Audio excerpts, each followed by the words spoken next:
All right. Here today with Ted Anderson, a guy I met when I was out in Oregon because you ran a writing group on meetup.com is where we met. And you had a group called Shut Up and Write. And we met at a coffee shop type place that had a little seating area and people would show up. And you didn't talk. You just wrote for an hour. And then after that, you could talk a little.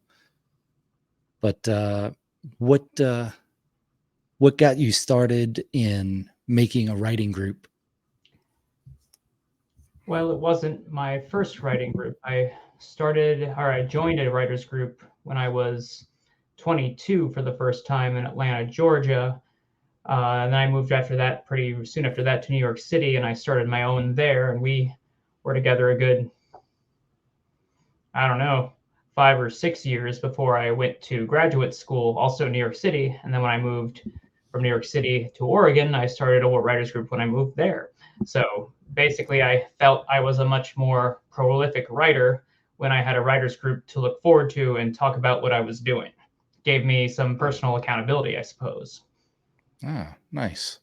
And with those groups, did you like do a chit chat after, or was it just mainly just writing and then everybody went their own ways? Well, Shut Up and Write, which is the group, which is actually a national group, anybody's allowed to use the name. They let you like take their logo or whatever whenever you want to put out signs and advertises just a new branch. You don't have to register or anything like that. But Shut Up and Write is a concept that I did in New York City in addition to my main writers group. My main writers group we were all fantasy writers. We all had stuff ahead of time. We all criticized each other's work that we posted onto our writers group website or whatever.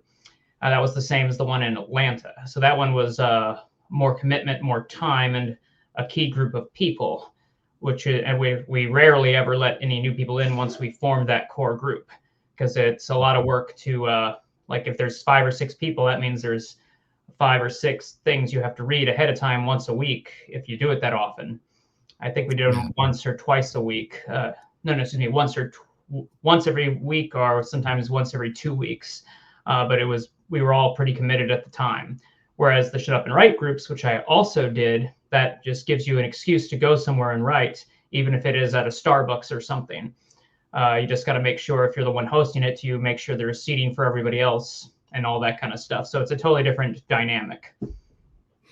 Do you write mainly when you were doing the Shut Up and Write in Oregon? Was that the only time you wrote, or did you have other times you? That was a guaranteed time that I would write, but it also emboldened me to work on whatever it is I had been working on in that 1 hour. So like if I was on a specific chapter of a novel, I would just start with that at the writer group. And if, depending on the week, I would be so emboldened to do it more often on my own time. If I didn't have a writer's group, I found I didn't make the excuse to actually write for my own purposes. It's almost like you need to show other people what you're doing, even though writing is very much a singular pursuit. Yeah.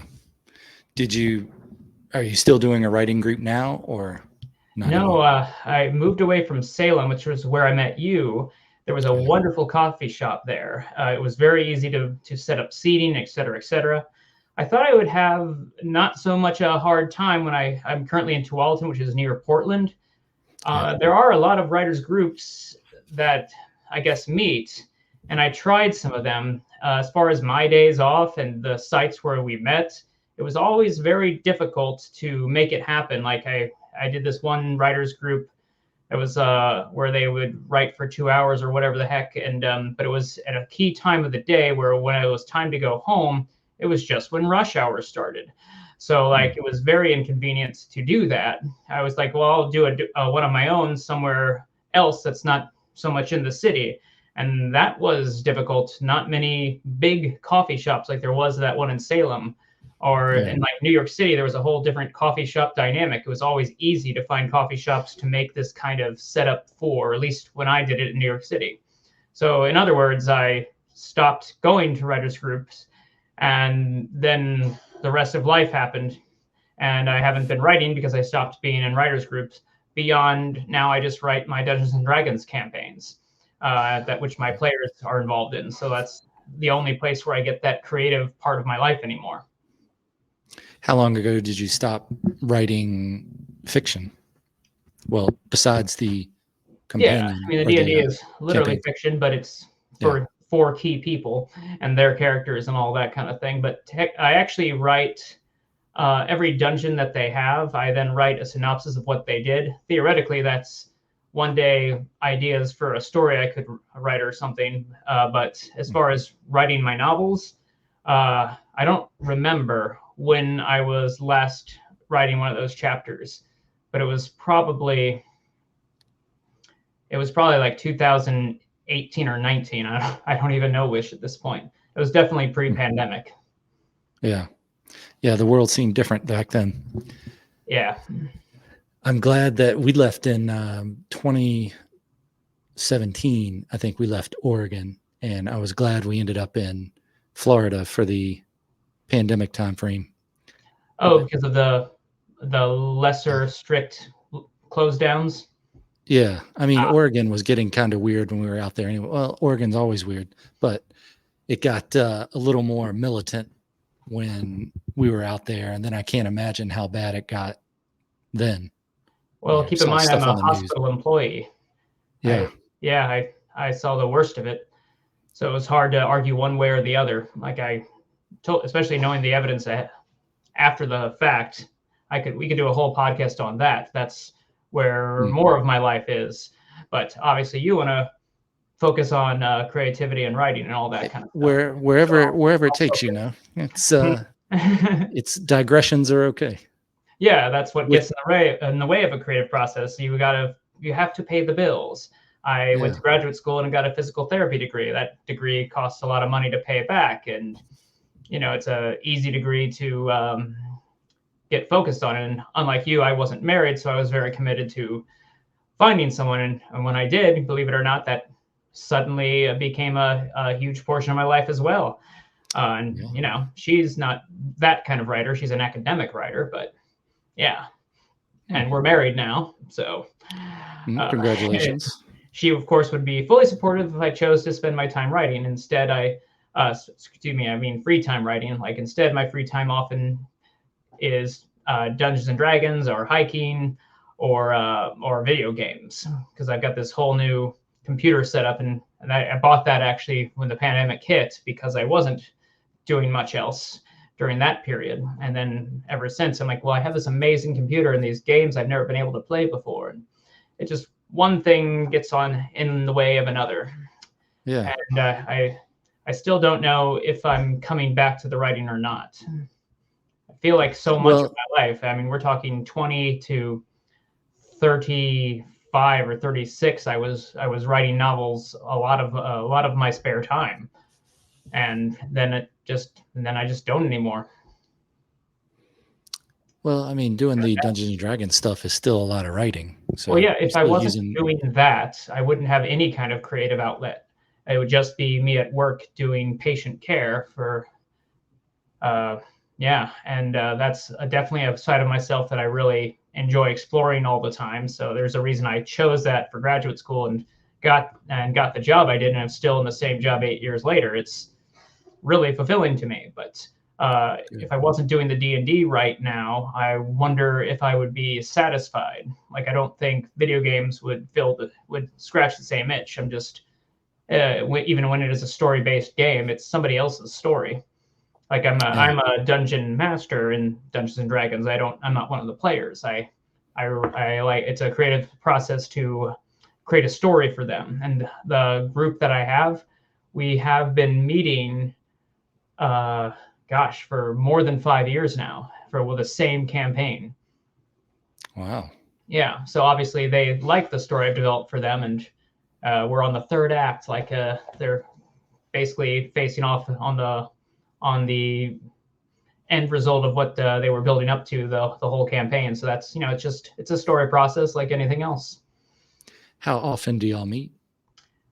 We used to meet regularly once a month, but now it's it fluctuates. So it could be once a month, or it could be there might be as many as 3 months between, depending on everyone's schedules. The pandemic, we stopped meeting in person. We switched to online, even though we're in the same state. And we never stopped doing online after we were able to meet again, because a few of us had branched off to different areas where it'd be a lot of inconvenience for us to get together in person. And I started using softwares that let me have, creative art. It's more than just a writing process now. It's a multimedia. Yeah, it's multimedia. Like, I have to create maps and stuff for them, a lot more so than just drawing a pen on a map now. So like, and I that has made it a whole lot more work for me. So yeah. What programs do you use when you do the meetings with them? There's a program called Roll20, and we use Discord as our video and audio.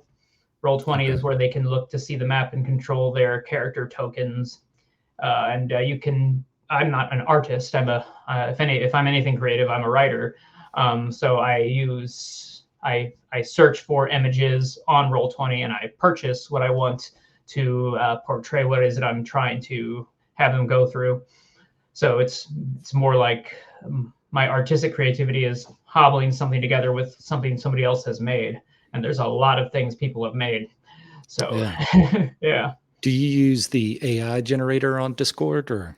I don't. I haven't even touched an AI program myself. I can only imagine what it would do to my writing. I hear it's a very good process in the sense that if you ask it to write something for you, it will, and it gives you like, if anything, a skeleton to start out with. Like, theoretically, it makes you a better writer if you use it the right way, as opposed to just plagiarizing for you or something like that. I know there's all sorts that goes on with it, but I've never actually opened an AI app myself, program myself. I don't know how to use one yet. I was looking at it a little just for the idea of using it to make a graphic novel, not to do the writing part, but to do the images part. And okay. It seems it's pretty interesting on there, is the stuff you could do with a AI for the artwork. So something to look at. It's time consuming because you have to learn how to do it, but yeah. And then once you get good at it, then saves you time. And I guess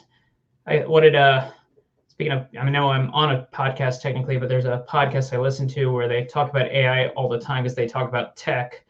And he says, like, it's not going to take away jobs. It's going to take away the mediocre people, because the people that are best at using it are probably the best writers, or the best whatever it is that they are, to then make use of those tools properly. And then the people that can't keep up with that are the people that will suffer. So it'll become even more of a niche of specialty, high quality, whether they're artists or whatever else they're doing with the AI. It's gonna. that sounds like it's gonna take people's jobs.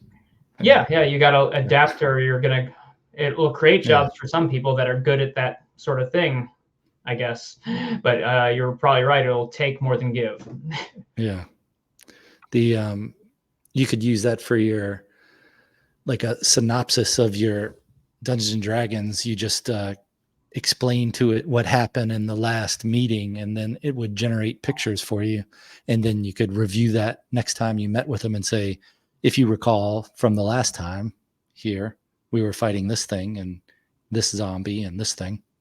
It'd be interesting once you learn how to use it. Yeah, for picture purposes. I haven't thought about doing it that way, like graphic novel wise. I just create a story synopsis for them.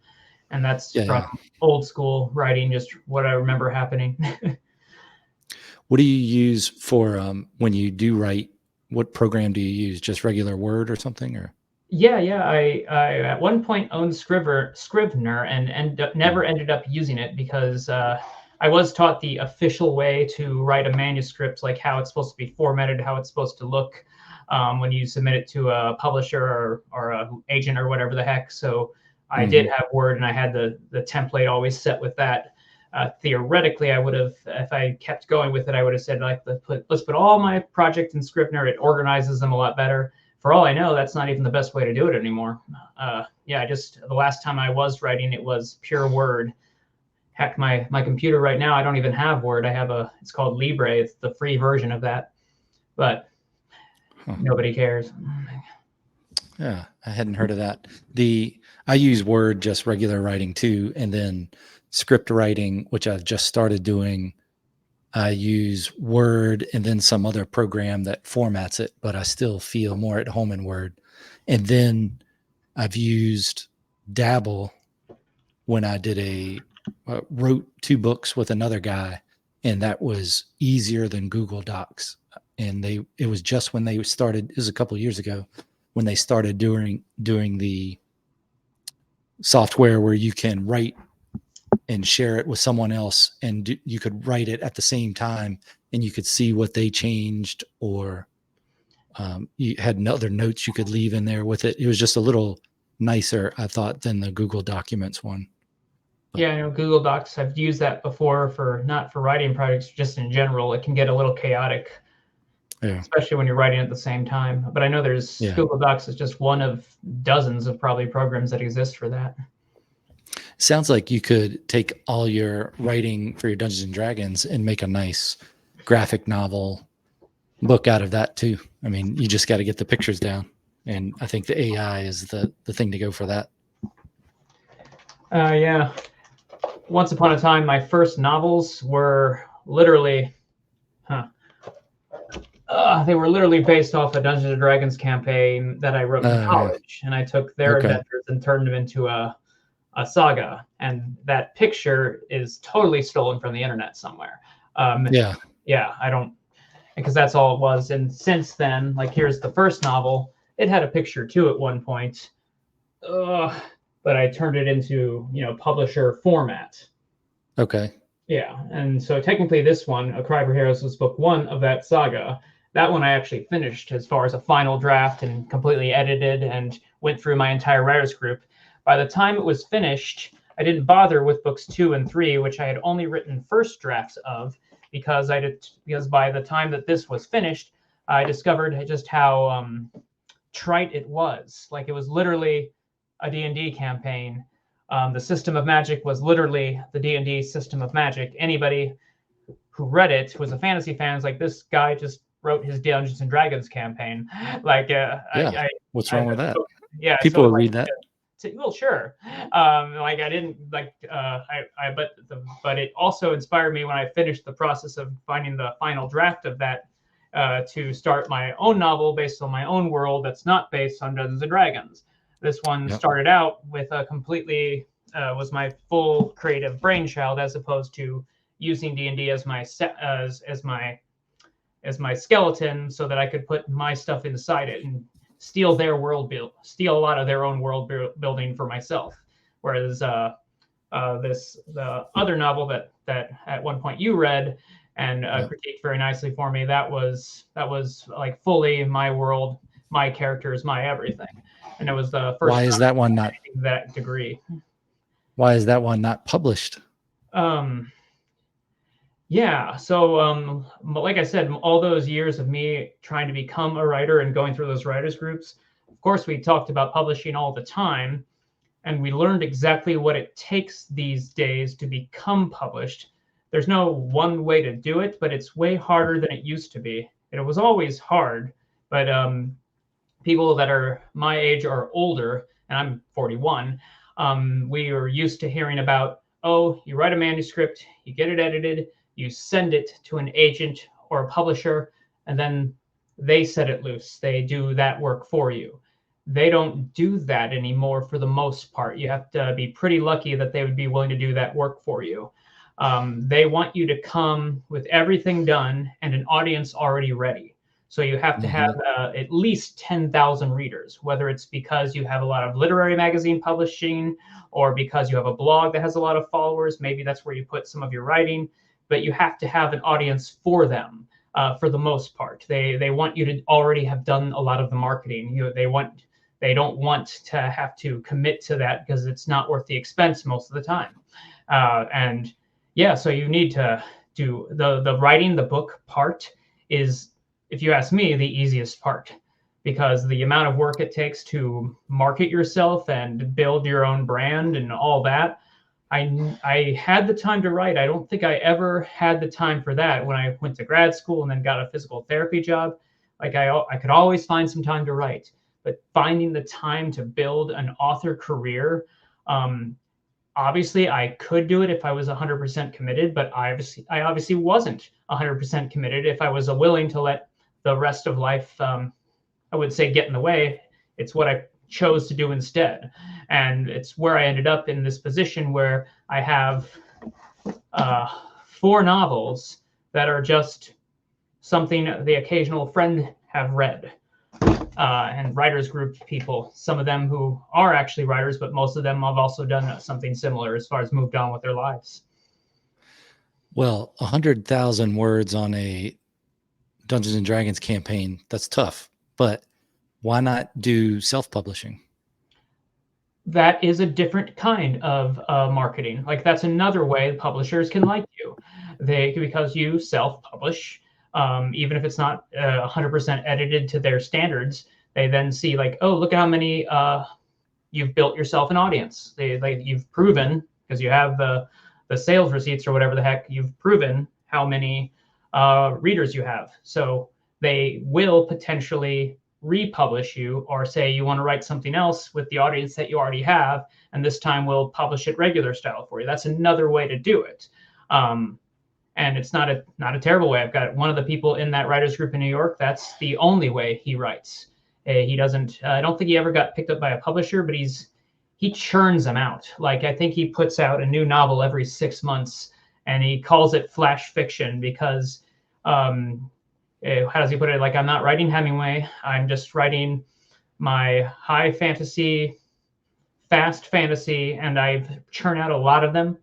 And every time I get some of the same readers back, or I get a new one, and then they realize, oh, he's got all these other books, and he's slowly building a readership over the course of like 10 years. He's added more and more and more and more because he just writes that many books. And so because he has that many, he's developed to the point where he can actually make a living off of it, but just a living. I think we're talking in the 40, 50,000 range for some. Yeah, bad. I mean, I'm just guessing, but I know he still doesn't do anything else. Like that's his whole career now is he goes to the gym and he writes and he puts out book after book after book. And that's one way to do it. And he doesn't I don't know if he pursues full publication or if he's just happy to put it all on Amazon, because he does everything himself. He even does his own book covers, etc. And he was in my writers group, and he's the one who helped create this first final draft of a novel. And he obviously chose to keep going with it more so than I did. I think he's the only one of that writers group who made their life writers, because most wannabe writers don't actually become lifers in any way. It's a lot of commitment. Yeah, well, I imagine most writers aren't able to live off what they write. But yeah, first of all, with the Hemingway comment, I mean, Hemingway is not complicated writing. It's just I don't even remember that. I forgot which travel. Hemingway's. So, I mean, yeah, like A Movable Feast or The Sun Also Rises. Okay. They're not complicated books to read. Or, I mean, you hear so much about Hemingway and his prose, and I think it was just he was the right place and time because he was willing to go travel, and people weren't always able to go travel, so he could explain a place to someone. Yeah. And you could have a little bit of escapism. But basically, A Movable Feast is just him writing in Paris. I mean, that's what that book's about.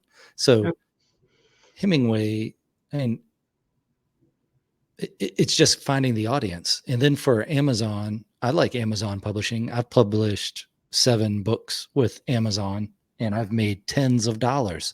Most of them were probably from my mom and me buying them, but that's okay. You can still say you're a writer. And if I had a big publishing company that came around and said, hey, we want to pay you this much money to write another book, I would think about it.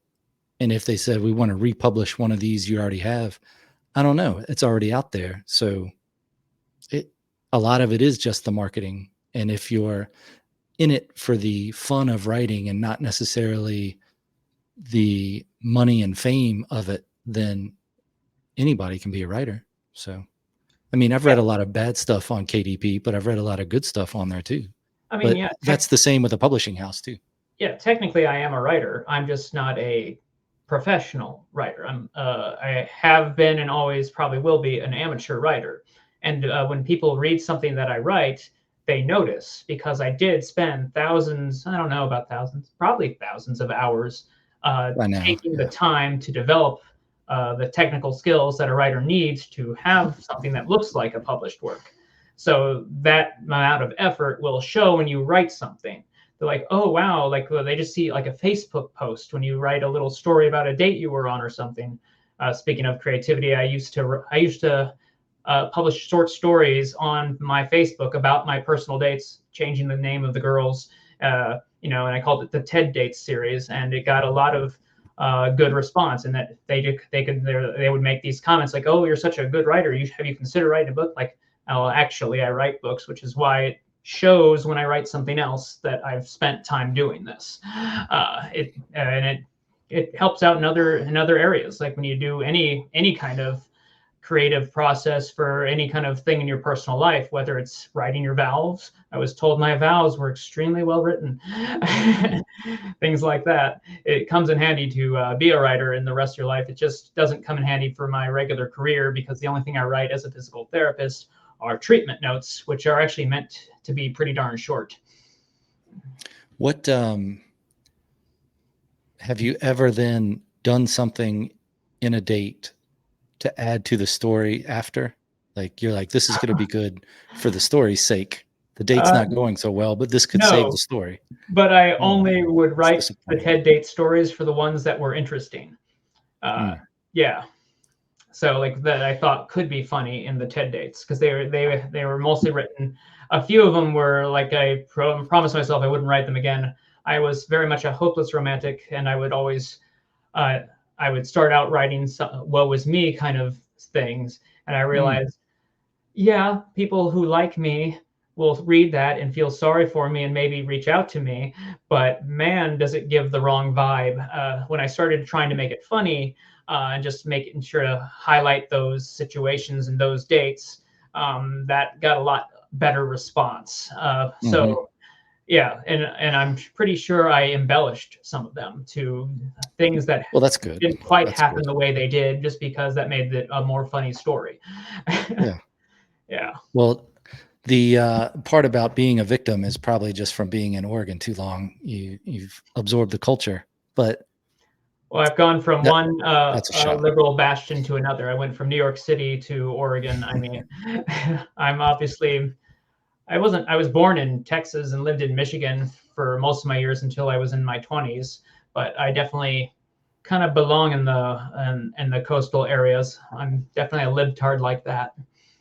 Where were you when you were 10 years old? Depends when I was 10 years old, because I moved when I was 10 from Texas to Michigan. There's a lot of psychology things that say what you are is where you were when you were 10. Of course, you could have big events in your life that change you a lot, but I find that's interesting to think about. Well, I guess which are we talking about, early 10 or late 10 now? You're making me, because me in Texas is a lot different than me in Michigan, and they're literally separated by 1 month between the two. That could explain a lot of issues then, as you were taken out of one place and planted in another, and it's twisted you around to where you've enjoyed New York and Oregon. Yeah. How many protests have you been in this year? Protests? Yeah. 0. Okay, so you're not so out of the control liberal. Being liberal's okay. Yeah, no, I'm too far one direction. I used to call myself a moderate liberal because I like fiscal conservatism to a degree, but I'm very much on the social liberal side of things. Like, I like gay rights and things of that nature. I don't like that in this country if you like one thing, you have to like everything else that goes with that camp. That's actually, that probably comes out in people's writing now too. I hear it when I read reviews of books. They're like, you could tell this guy was some sort of liberal when he wrote this, or there was some kind of like that one book, the Sword of Truth series, read the whole thing, he was a huge libertarian, and it was clear in his writing because one of the main villains was clearly some kind of Maoist Big villain. government. And like, yeah, he was just, just really wanted to highlight just how terrible communism was in his writing. That's fine. But it wasn't an issue when I was a kid that people thought about the author's politics. Like, all they cared about was this an engaging fantasy novel or not? Was it cool? Yeah, it does seem like it can mess up a lot of things when you find out that somebody is maybe not. Everybody can have their own ideas, but if they get a little too crazy, that's when you're like, oh man. Well, But yeah, I mean, I think, one of my favorite novels, sci-fi, is Orson Scott Card. He wrote the Ender's Game novel. It's pretty darn famous. He is not a very good person when you look at his liberal record. I mean, he pretty much really doesn't like homosexuals. And he made that pretty clear in his public life. But he did that in a time when saying things like that, yeah, it would get noticed, but it was kind of like just that people kind of brushed it aside because they were just reading the books. They didn't care about him. And now it's probably less about that. If he was coming out with Ender's Game now and saying those kind of things about gay people now, he wouldn't be the well-respected, famous author that he is.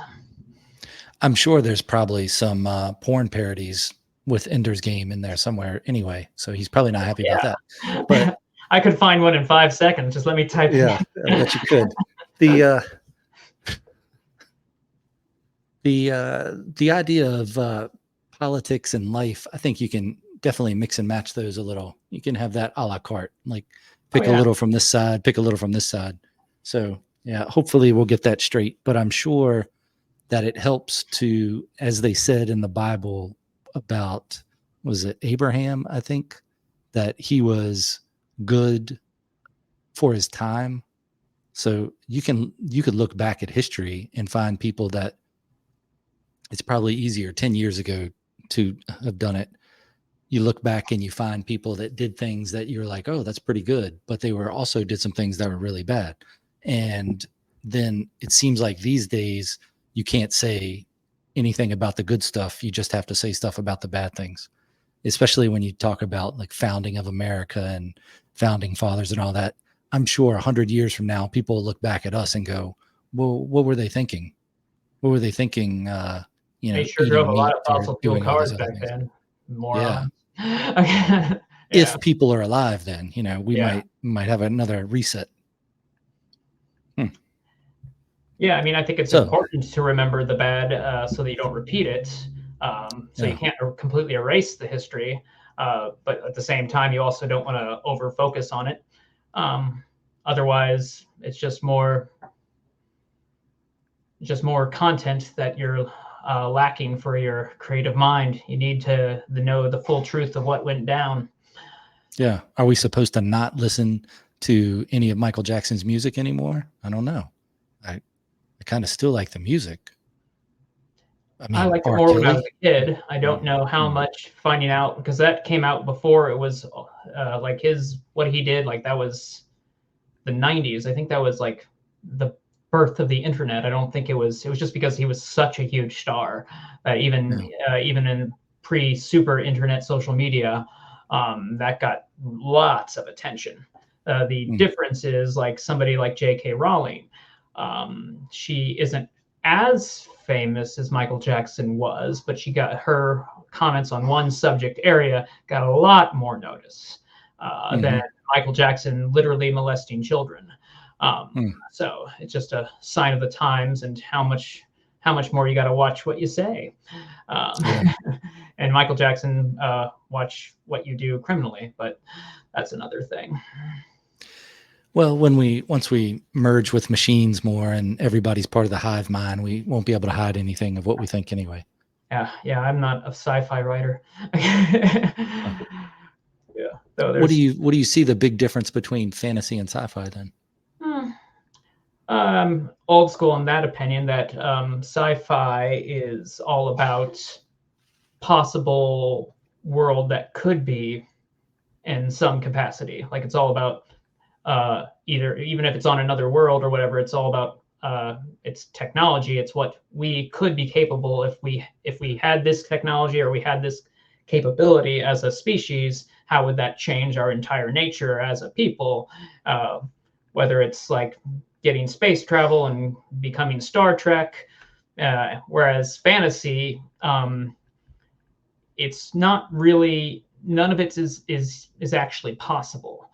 You're theoretically, you could go to a world in outer space and there would be something like dragons, so maybe in that capacity, but magic and science is really, to me, the dividing line. If one has one and one has the other, and yes, you can have both, and that's fine, but yeah, like a sci-fi writer is it feels like a totally different breed. Like I couldn't put that together the same way I can put together a fantasy novel. Yeah, you don't see too many scientists characters in Dungeons and Dragons. I mean, there's more of it these days. They have I think there's a class where an artificer or something like that. They're like the fantasy version of steampunk engineers or something like that. But Oh, yeah, okay. for the most part, no, like science really doesn't really fit in. It's with the way the game was written. Yeah, I stopped Dungeons and Dragons back when they started doing psionics or pistonics, however you want to pronounce it, that type of stuff. Yeah. And then they got into the immortal rules, and I was like, man, there's just keeps going and going. And then I decided I just wanted to work on cars. So that game has gone through so many evolutions. I actually like where it currently is. The 5th edition they're currently on. It's extremely user friendly. A new person can pick up D&D rather fast. The difference is it's also very much 2020 kind of game, 2020 and beyond kind of game, in the sense that they have this software called D&D Beyond, and they want people to just subscribe to it. Like I couldn't imagine in my wildest dreams saying I got to subscribe to play D&D. I just need 500 people, one dungeon master guide, and one player's guide, and we're ready to go. Like I'm old school with that. But I do buy all the new source books of the content of the main content of their world, but I don't buy any of their adventures. I make my own. But what I don't like is that they're trying to train a new a new stock of players that are going to pay as they play. Well, when you're all on spaceships, you're not going to have room to keep all your monster companions. Yeah. Well, they do have spaceships. That's called the Spelljammer campaign. I've never actually played it. But you fly around on these plane jumping ships. Yeah, I played Spelljammer, I think, and then they had Star Frontiers back then. Was the future version of it. I'm not sure if they still have that, but oh no, there's a billion role-playing games. Oh yeah, and it's a very good reason to develop your mind creatively in a creative way. Like if you play a game like that, you start to think, well, maybe I could write about a story in a world, and then you write it down the first time, and it's like this book that my writers group helped me turn into a final draft, the one that's called The Cry for Heroes. My God, you should read if you want, I could take a paragraph or a sentence even from one of the first draft novels, and like the level of it's total first draft. I literally wrote it down and left it like it was. I didn't do a single edit. And the difference in quality when you don't have somebody look at it and tell you why you didn't need all those adverbs or et cetera, is stark. You can tell just by reading the first page of somebody's work that they've clearly never really thought about this to a large degree. And then the amount of work it takes to get technically good at it takes a long time and a lot of effort, just like anything else. But that's just the very beginning. And I feel like the hard part is if you ever do get good at it and you happen to have a good creative mind and you can create a cool story, well, then you got to find a way to break into that world and make yourself a marketed author. When you're thinking about storytelling and formulating your ideas for writing, do you have a certain, or did you, and even now with the Dungeons and Dragons stuff, do you have a certain a way you get ready to write, like a certain place and certain order of events that you do to get into the mindset of writing? Well, you're talking about outlining. I don't generally outline. I start with characters and put them in a scenario. But I usually start, when it comes to, I write fantasy novels, I usually start with world building. And in Dungeons and Dragons campaign, yeah, you've got all the tools ready to go to build a world with. There's a system of magic. There's a group of creatures. There's even a group of gods if you want them. And the players create their own characters. You just design your own. If you want to, you can design your own world, but you put D&D concepts in it. And you say, I want a world where the god who owns that world doesn't want to interact with the other gods. So he goes to sleep for most of the time that he's overseeing the world, so that he can create a shield with his sleeping energy, so that this world is separated from the rest of the multiverse. And the entire purpose of the campaign is for the players to find out bit by bit that their world is part of a larger multiverse, but they've been separated from it for at least the last 1,000 years. And they're just now starting to see that there's cracks forming in that shield that god made. And they got to figure out why. And in the meantime, all the outside gods and demons and whatnot are trying to break their way in and start to influence this otherwise untouched world.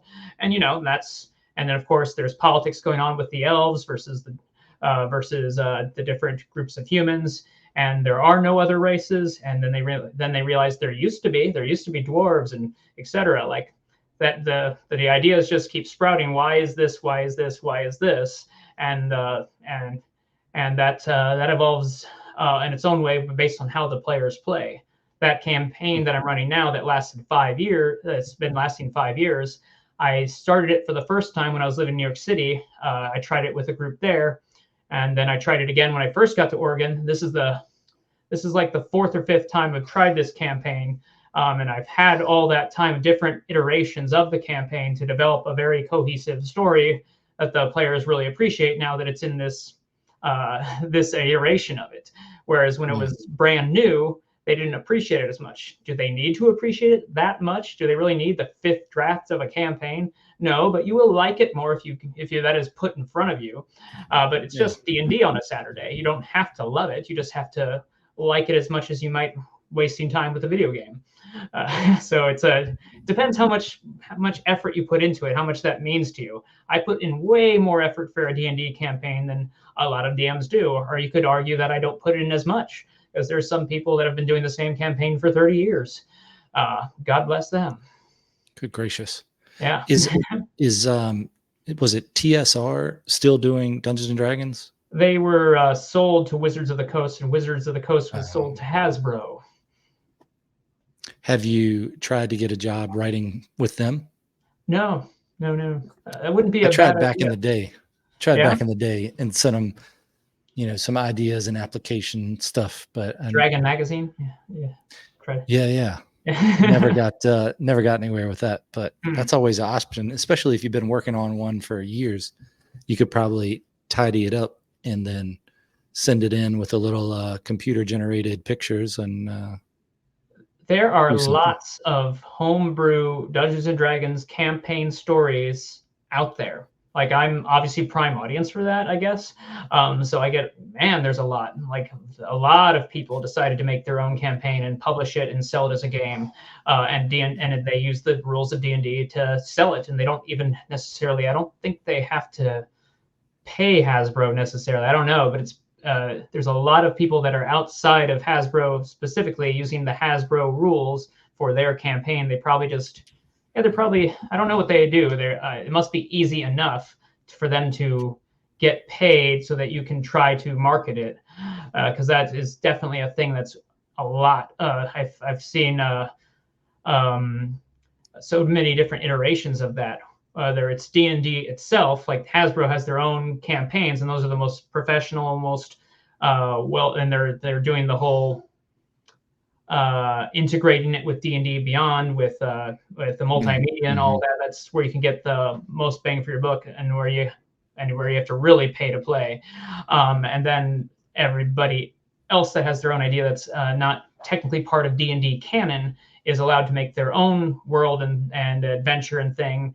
And some of them are marketing it like this is like if you don't have people to play with, no big deal. This is a completely solo dungeon. You run it yourself and put yourself through it. And there's a lot of those out. Like there's a lot of people who want to play something, and a lot of people that have something to sell to the people that want to play that, especially in this insular everybody on a computer world. So there's a lot of writing opportunity. And like if you want to sell it, there's a way to do it. But yeah, I don't understand what it is, the return on their investment when they do something like that. How many of them are seeing a real return, and how many of them are trying that one thing and moving on, or how many of them are taking that and then writing 5 more of them? I don't know. Yeah. You could get yourself a website for your Sleepy Energy one, and then you just write it as all your stuff is within it, and then the world outside that's trying to get in are the Dungeons and Dragons rules, and then you can have your own rules, sell it that way. Put it on Amazon Prime, have a website where you can go and look at the maps and pictures or whatever, and then as far as my campaign, I definitely use the Dungeons and Dragons rules inside that world. It's just the only difference creatively is that a lot of the things that would influence people on that world aren't influencing because they don't have access to anything beyond what that got allowed. But now that there's, you got to work with me, Ted. No, I'm just saying. Yeah, you got to change. You got to change a little if you're going to market it. Well, I mean, you're giving me the best of both worlds there, where I have my own and then still get to use Hasbro. I think. Yeah. It's the gods that are outside of your sleepy dome. Yeah, that's what I had to do with this. The final draft of the first book of the Overlord saga. I had to do so many things to change it to make it not be a copyright infringement of Dungeons and Dragons. So that was a big part of what the writers group helped me do, was say, okay, we know you're writing about an old Dungeons and Dragons campaign, but it can't literally be that close. Like you can't have a sorcerer and have the same rules for how a sorcerer would be run in the book as it would be in the game, that everyone will know you're copying that. So you got to find something to make it your own. But even when you make it your own, everyone's going to know, like, this is your D&D game, isn't it? Yeah. I don't see why you can't use it, and then you just at the beginning say it's based on this, and then if they come looking for some money, then there you go. Oh yeah, just split it with them. I mean, there's absolutely nothing wrong with writing your D&D campaign and using that as your creative. Nothing wrong. Yeah. I was very holier than thou. I was like, no, I want my own. I want my own great work. I want my own Lord of the Rings, whatever the fuck. Oh, I see. But and I did fall in love with the real. I call it real because I didn't base it on D&D, and I felt more invested in the new story that I made, which you read. And if you read the other old one, you would definitely see a quality difference. But that could mostly be because I just spent more time getting ready to write the newer book, and I can thank the older books for that. And I can thank Dungeons and Dragons for keeping me fresh with the creative process, because there's no reason I can't come back to writing. There'll be a little bit of I haven't done this in years, but at the same time, I haven't stopped writing completely. I got to get a new groove and a new goal for what to do.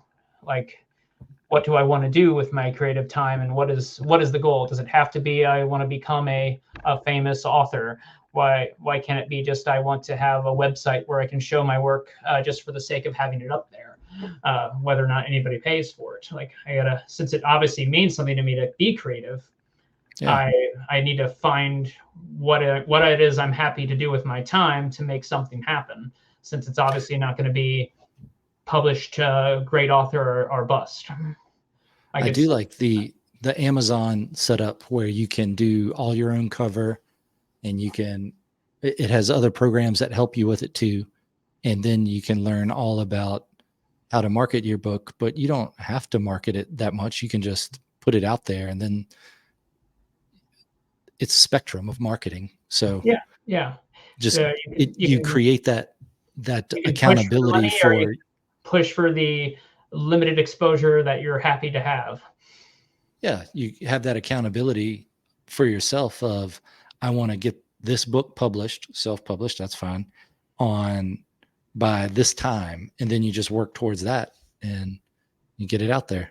Yeah, I'm obviously not completely given up on the whole world of writing, because I literally still own the rights to a website that's literally my name, because my fantasy author name is Edward Joel Anderson. I feel like it's my real name, and I feel like it's a good fantasy author name.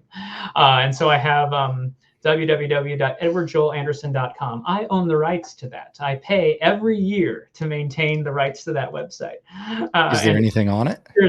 I think there is. Let me go to it really quick. Yeah, I once started to create an author website, and I just put a random picture on there. You can create on Amazon. They have an author's website. Oh yeah, on there too. You can go to it. You'll see a picture of me, and it says fantasy author and doctor of physical therapy. I think at the time I was finding a way to make a blog that was half fantasy works and half talking about physical therapy industry. And I never went any, but you can tell I was starting to work on it. It says home, about, blog, contact, reading list. Like I had a skeleton made. The picture is literally the World Trade Center monument. That gives a lot of fun imagery. I would have to rethink that. Yeah, you need to update your stuff there. Yeah. Then you could put a section for date stories. The TED date. That might put a damper on things now. With I don't know if I'd appreciate. My wife has read reading those. She's read at least some of them. She thinks they're really good. Oh, okay. Yeah, you put those on there, and then allow for other people to put theirs on there too, and then you have this whole little. It would be a nice thing. Maybe you need a Substack. Maybe that's what you need. Substack? What's a Substack? Yeah. No, what is a Substack? You need to check that out. It's a place where you can publish things on there. Oh. That's gonna be a rabbit hole you need to go down. Substack. Okay. I want to Google it right now, but I probably shouldn't. I'm supposed to be engaged with the podcaster. Mm-hmm. There'll be time after. There'll be time. Yeah.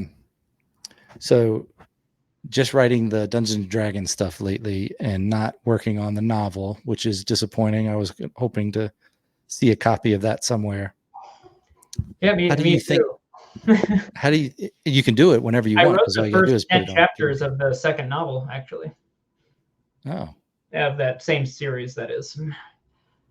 Have you used, I guess you have with your other novels that you've written, there's this idea, I'm not sure where it came from, probably in a book about writing, about having ideal readers where you're writing your book or whatever you're writing for these particular people.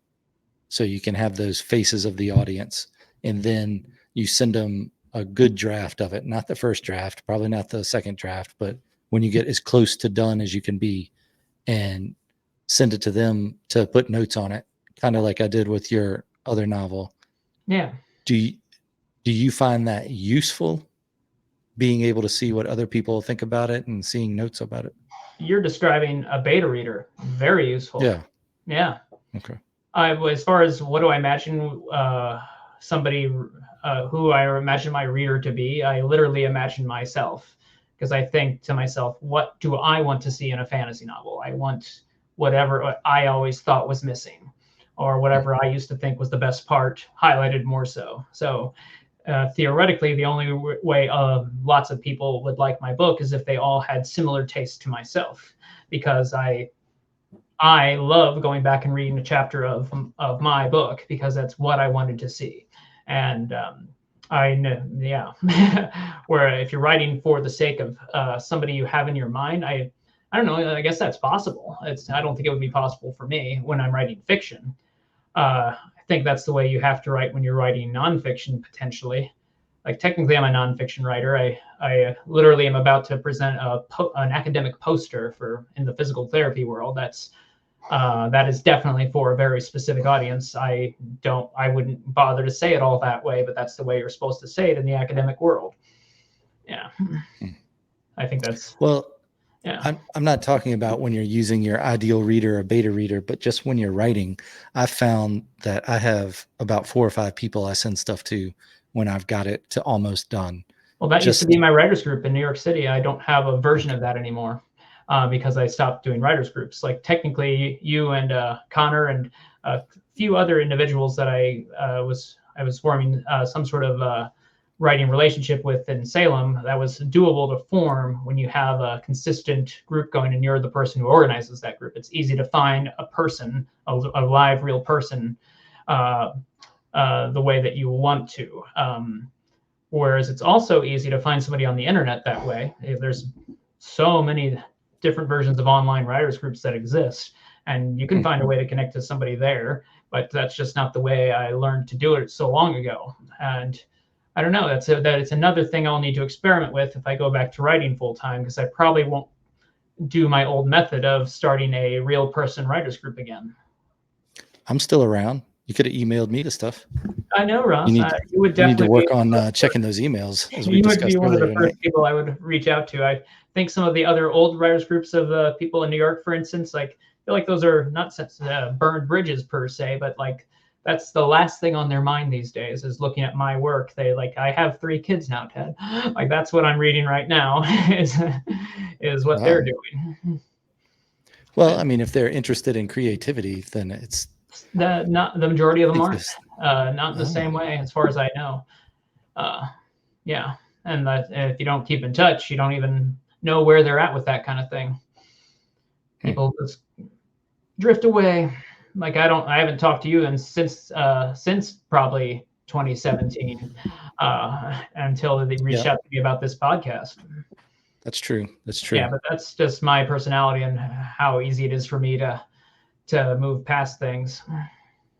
How did you like the chit chats we did after the meetup groups? Like, did you do those with other groups too?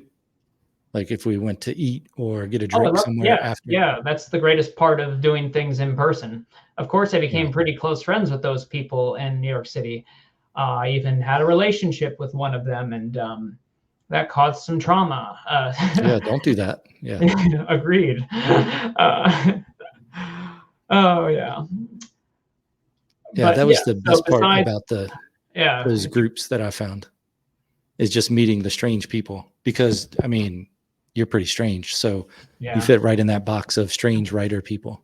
Yeah. And that's what's better about Shut Up and Write is new people come in and out. When you have a writers group of just these key people that like, we don't have time to bring in other people. I think the New York group, we actually had a system where once a month we had a public writing group, and people would come in and act like it was a Shut Up and Write kind of thing.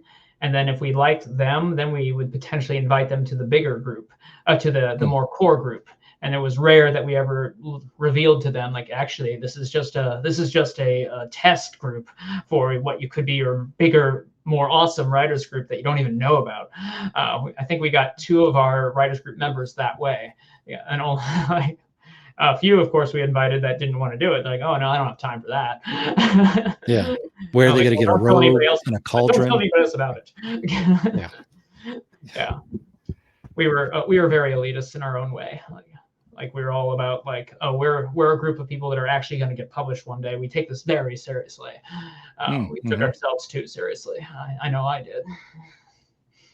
Well, I mean, you still got the self-publishing that's right there. A lot of people, I think it's more acceptable nowadays, but a lot of people would talk bad about the self-publishing. But I think if you got some good work and you like it, that somebody else is going to like it out there too. You just have to find them. That's the problem, is finding them. And technically I have a marketing degree. That was my first degree was in business. I was terrible at it. Was that an MBA or? No, it was never graduate. It was an undergrad marketing degree. And I tried to work in the business world and I hated it. The only thing I loved about my life was going to writers group once a week. I worked at HBO, a very creative place, and all I ever did was get jealous of the shows they were making. Like Game of Thrones came out as a show while I was working there. I was trying to tell them, this is going to be a very good show. I've read those books. And they're like, nobody believed me. Like, no, you got to understand, the showrunners, they know what they're doing. This is going to be huge. And they were a little surprised when I was so right. Like, yep, see, he threw a kid off off the roof in the Yeah. first episode. That's real writing, right? Did he ever finish the last books of that series? No. He wrote that new series, House of Dragon. And that's based on an actual book that he wrote, and so they just made that. He technically has 2 more books to write, and the most recent like actual quote from him was something along the lines of, don't you even dare ask me. Like he doesn't have any kind of timeline in his head. He thinks he might be halfway done, but he's not putting himself in any pressure. He's long past the point of caring what his readers think about where he should be in his writing process.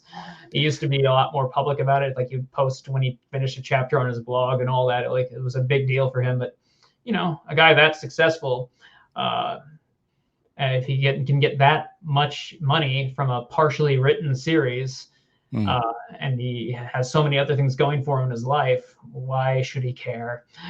Yeah.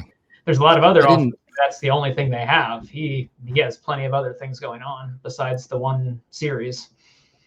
I didn't read all of the published books in that series, the ones that he did write, but I watched the show and I can't remember exactly how it ended now, but I have an idea. Well, the books. The show. Yeah, the books didn't end. Well, but I have an idea. That was not hit based on the last right. few seasons. Well, it goes to show if you don't do it, then somebody else is going to, and you might not like it. But here's what I think could have made that a lot better is, and I can't remember all the details, but basically Bran, the guy in the wheelchair. Yeah, Bran the Broken. He needs to get close to the White Walker King. And the way he does that in some episode is Bran is close to him, and then Bran kills the White Walker King, which I think should be Bran. But I think after Bran kills the White Walker King, he then takes his face off, and it's the younger Stark lady that was trained by the many-face man. Arya. And so she had to kill Bran in order to take his face so she could get close enough to the White Walker King to kill him. And then that's how that plot goes. I can't remember. Game of Thrones like. That's very dark. Yeah. I thought that was going to be pretty. I was sure that was going to happen. And then there's another thing I had idea for Jon Snow and the dragons and all that, but I can't remember what that was. It's been lost to time. But yeah, I could probably watch the show again and then figure it back out. But then why? Well, it's worth watching. Definitely thought if you don't watch the last 2 seasons. There were parts of the last season that were pretty good. There were even parts of the last season that had like 1 or 2 good moments. But yeah, yeah, it's like The Walking Dead. Like that started out pretty good, and I just started trying to rewatch or continue watching Fear the Walking Dead, the West Coast version, a month or so ago. And I think I got like halfway through the first season. The first time I started watching it, like when it came out, I didn't realize there were 7 or 8 seasons of that. And I remember going, man, they're making exactly the wrong decisions. Nobody would make these decisions if they were in this choice. I can't get through that. So I stopped watching. And then I saw that they had more seasons on. So I went to the 4th season and I was like, let me start right here and just see how it's going. Because I like the guy that had the boat, the black guy with the good voice. I liked his character. I don't know if you've ever seen the Fear the Walking Dead. I think I watched only 2 episodes of that. I was into Walking Dead at the time. I never actually finished the Walking Dead series either. He was in the first few episodes of that, I think, but I really liked his character. I want to see how that goes.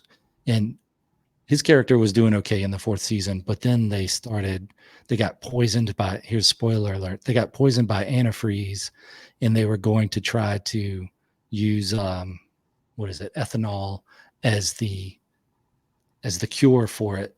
But they were outside of this gas station that for some reason had a giant ethanol truck there. I'm not sure why, but they couldn't get around these dozen zombies, which sometimes 3 or 4 zombies gives them a hard time. Other times they can annihilate 30 or 40, which is a huge problem and a hole in the show. It needs to be fixed. And so they have a machine gun or something, and they shoot the trailer or they shoot the zombies, but the bullet holes go into the trailer. They can't get the trailer open to get the ethanol out.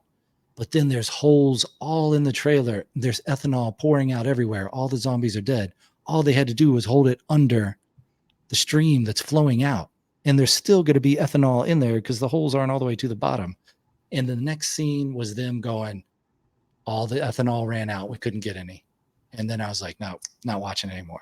I can't take it. Yeah. It's so disappointing. So disappointing. But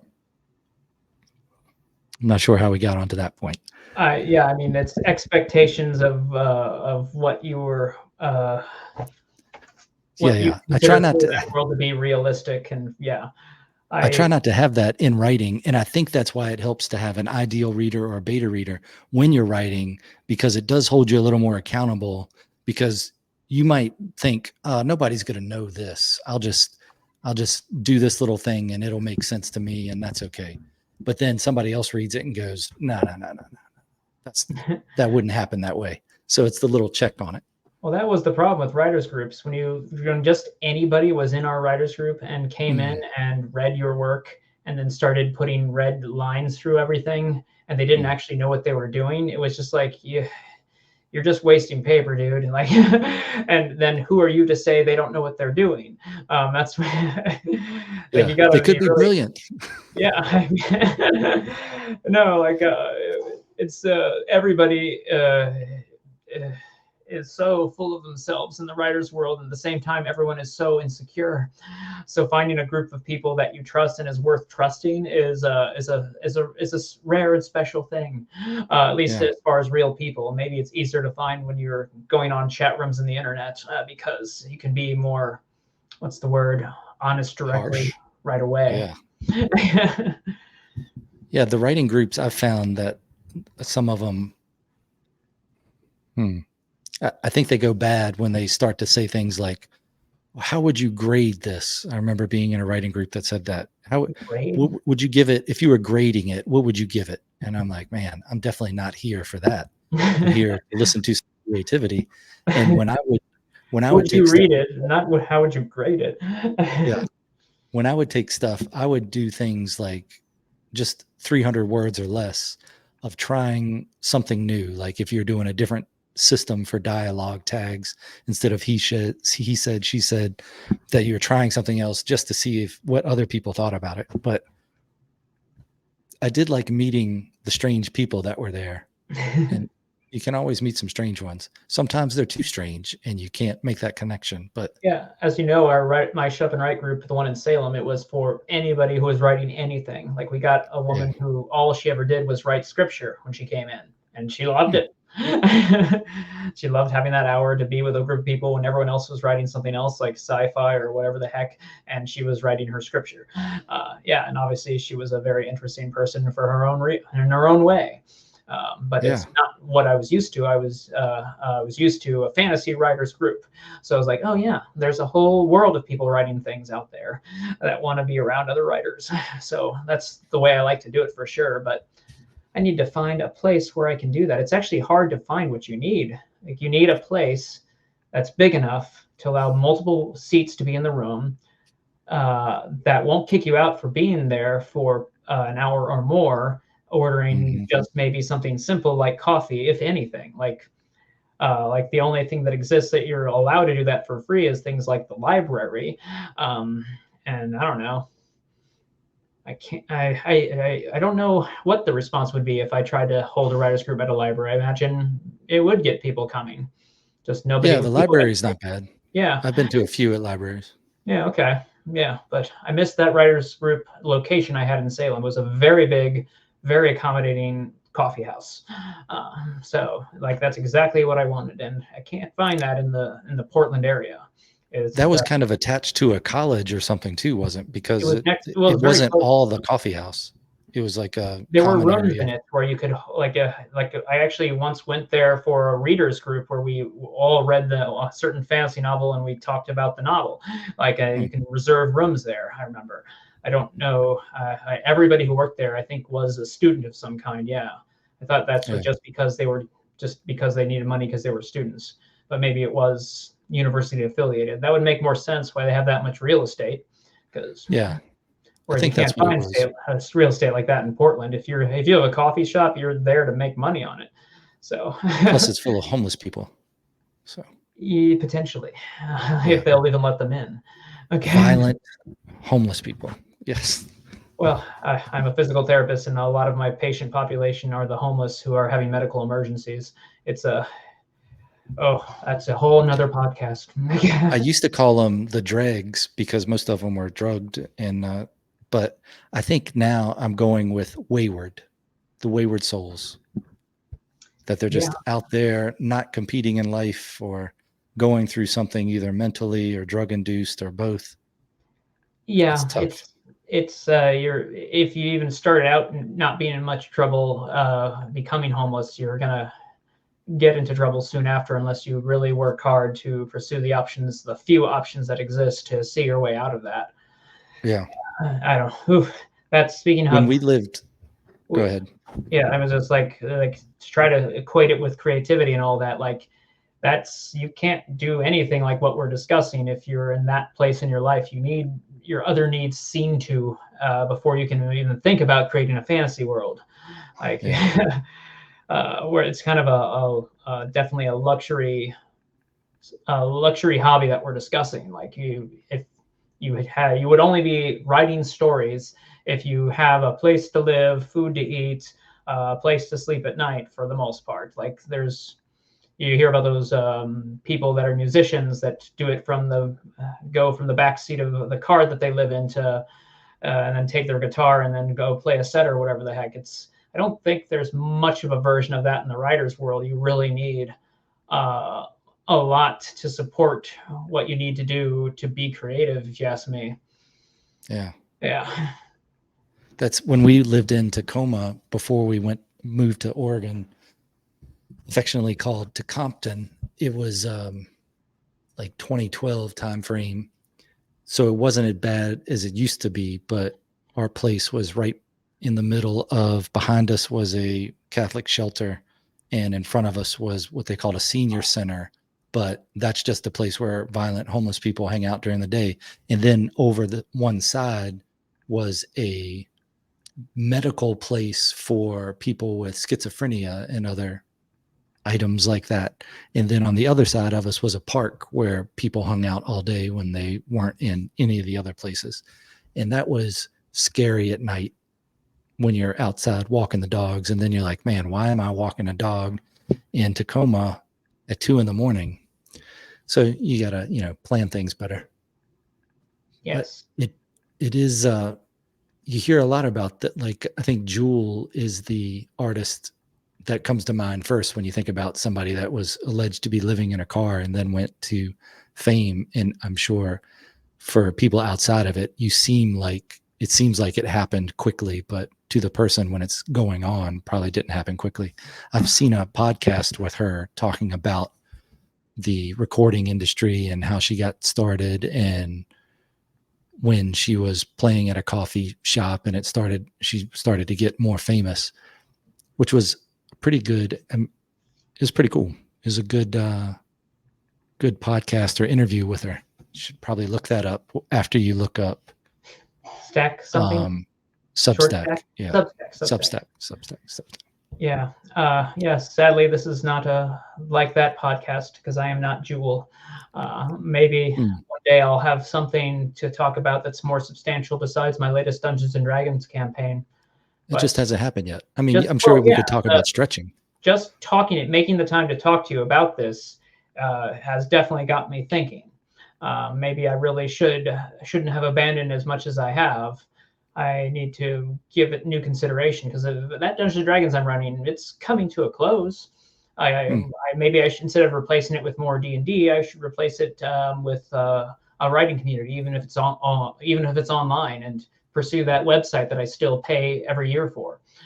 So, yeah. I like the idea of the turning your Dungeons and Dragons thing into a graphic novel.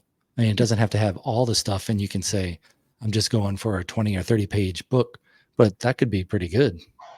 Yeah, I mean, I literally wrote what happened after every dungeon down Yeah. for the sake of them to review. So it would be very easy to create content. I don't know if it would be good for everyone else. It's good for the people that wrote the characters to play in, like they want to see what happens to their characters. I have no idea if anybody else cares what happened in our dungeon, but it's definitely intellectual property that I have direct access to, something to to make use of.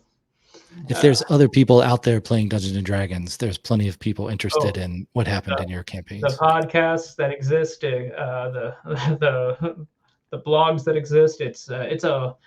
I was a kid of Dungeons and Dragons in the 80s. I was like the classic D&D kid playing with a group of friends, riding the bike. I was literally that show. What's that show? Stranger Things. It was like watching myself. That's a kid in the 80s with a backpack riding to his friend's house through the woods in the Midwest. Like, gosh, that is not the modern D&D player. That was when you were beat up for playing D&D. Now it's like, now you're just one of millions of people that play D&D and are finding a way to make it your niche D&D. Like it's become its own accepted world now, which I very much appreciate. That like this will not get me beat up anywhere in Portland or Louisiana. It's pretty much accepted everywhere somewhere. Yeah. I mean, I could think of a few places that's going to get you beat up. Well, but yeah, you still got to find your audience. Oh, okay. Yeah. Be careful. Yeah, I went into some places with Dungeons and Cats. Don't go out after a curfew with that on. Yeah, but whereas it used to be satanic Dungeons and Dragons, now it's just a game. And nobody thinks otherwise about it. If it's a place where you have to wear a mask, you're probably okay with that. Okay. Well, I think I should probably we should probably wrap this up. Okay. I really enjoyed talking to you. I don't know if everyone will enjoy listening to us talk. I'm not sure. What value I'm sure there'll be like there'll be at least 2 or 3 people that listen to this. Wow, that's an hour and 16 minutes of their lives. Yeah. Well, they can do something else while they're listening to it. It's you're just being involved in a conversation. Across country. When you get to a point where you have those 10 extra chapters ready for somebody else to read, then let me know. If very generous. Unless the stuff I did before was not what you were looking for. But oh no, I said, I still have your notes, and I use those notes to create. I don't think I have the final draft of that novel, but it's close enough. Yeah. Okay. No, I definitely still have yours, because some of the most well thought out time somebody put into reading that, actually, at least the finished product. Yeah, I did that. I took a couple of days off from work to do that too, because I was like, man, I got to get this done, because I know how important it is when somebody is reading something that you've written. Like when I send stuff out to my people that read it, as soon as I send it, whether it's in the mail or I email it to them, I usually try to do a hard copy so they can write on it. Like I put it in the mailbox, and then I think, I wonder when I'm going to get this back. And you forget all the time of it's got to get there, they got to do it, and then they have to send it back.